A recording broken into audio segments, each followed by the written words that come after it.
Hello students. तो चलिए बताइए कौन सी कैटेगरी में आप लोग अभी आ रहे हैं। कैटेगरी का मतलब ये नहीं है जनरल में, ओबीसी में, एससी में या एससी एसटी में। इसमें से आप कौन सी कैटेगरी में आ रहे हैं। ग्रेड फोर्थ के टेस्ट सीरीज में मार्क्स कम आना ये बहुत कॉमन क्वेरी है। जब सितंबर में आप लोगों का एग्जाम है तो काफ़ी सारे लोगों की ये प्रॉब्लम है, मैम टेस्ट दे रहे हैं लेकिन नंबर नहीं आ रहा है। पहले तो मैं आपसे पूछती हूँ आप कौन सी कैटेगरी में आ रहे हैं। जैसे आप कैटेगरी ए में है जो बच्चे 85 से ज्यादा मार्क्स ला रहे हैं, या कैटेगरी बी में है जो 75 टू 80 मार्क्स ला रहे हैं, या कैटेगरी सी में जो 65 टू 75 मार्क्स ला रहे हैं, या फिर कैटेगरी डी जो 60 से कम नंबर लेकर आ रहे हैं। सबसे पहले मैं स्टार्ट करना चाहूंगी कैटेगरी डी वाले बच्चों से।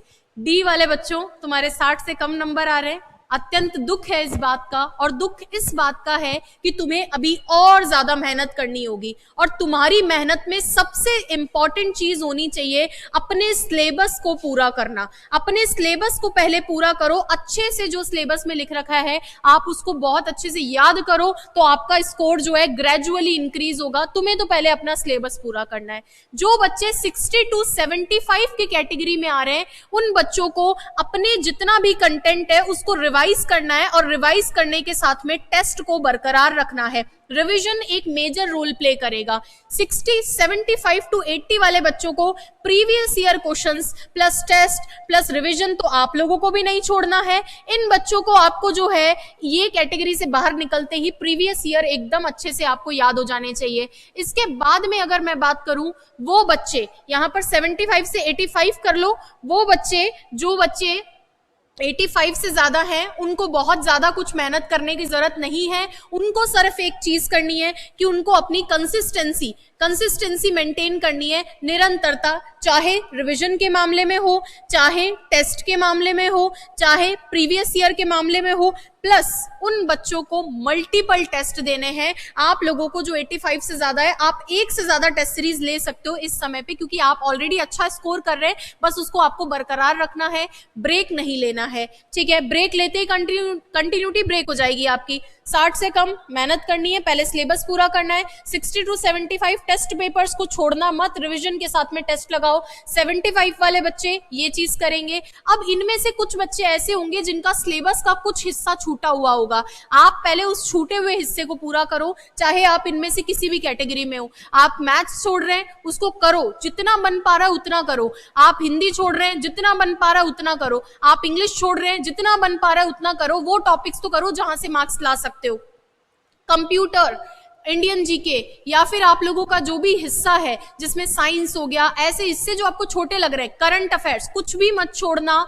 जो भी आपको लग रहा है उस पार्ट को आपको पढ़ना ही है, छोड़ना कुछ नहीं है। सिलेबस का हिस्सा कंप्लीट करें। इसके अलावा कुछ आपके जीवन के जो है बैरियर्स है, आपकी सफलता के बैरियर्स बोलूं, आपकी जॉब के और आपके बीच में आने वाले जितने भी ये टुकड़े हैं, ये टुकड़ों को आपको खत्म करना होगा। सबसे पहला देखो जो यहाँ पर इंपॉर्टेंट है वो है नेगेटिव मार्किंग। नेगेटिव मार्किंग की वजह से जो है बच्चों का स्कोर कम हो जाता है। तो एक बच्चे के दिमाग में आ रहा है मैम मैं क्या करूं, कुछ मत कर, रिजेक्शन लगा। क्या लगा भाई? रिजेक्शन लगा, क्योंकि रिजेक्शन से होगा सिलेक्शन। और सिर्फ इंग्लिश में ही नहीं, हर सब्जेक्ट में रिजेक्शन लग सकता है अगर आपने उसको सही ढंग से पढ़ा है या आपको सही ढंग से पढ़ाया गया है। तो इंग्लिश में तो आप लोगों को पूरा ट्रेन किया गया है रिजेक्शन के लिए। सेम आप दूसरे सब्जेक्ट में भी ट्रेनिंग ले लो ताकि आप रिजेक्शन लगा के अपनी नेगेटिव मार्किंग को कम से कम कर सको। और मैं विश्वास से कह सकती हूँ 50% गलतियां आपकी सुधर जाएंगी अगर आप रिजेक्शन लगाएंगे तो। दूसरी बात, सिली मिस्टेक। ये सिली मिस्टेक कुछ नहीं है, सिली मिस्टेक है तुम्हारा ध्यान प्रॉपरली कंसंट्रेशन नहीं होना। जब अटेम्प्ट करते हो कुछ विचार चलता रहता है, यही नहीं तुम पेपर में भी ये विचार चलाओगे। तुम जिस तरीके इसको यहाँ से सीख कर जा रहे हो, रिजेक्शन यहाँ सीखा लेकिन वहां अप्लाई नहीं कर पाए, तो ये सब सिली मिस्टेक होती है कि कंसंट्रेशन नहीं है, क्वेश्चन ढंग से नहीं पढ़ा, असंगत पूछा था संगत लगा दिया, पहले मेरा दिल कह रहा था ए लगा दूं उसको बदलकर मैंने सी कर दिया। ये सब आपकी सिली मिस्टेक्स होती है, इनसे बचो। आपका जो मन कहे फर्स्ट इंस्टेंस में आपके दिमाग में जो चीज आए उसी को आपको करना है। तीसरी चीज, improper revision, one of the best cause. Best इसलिए बोल रही हूं क्योंकि ये लगभग सभी को देखने को है।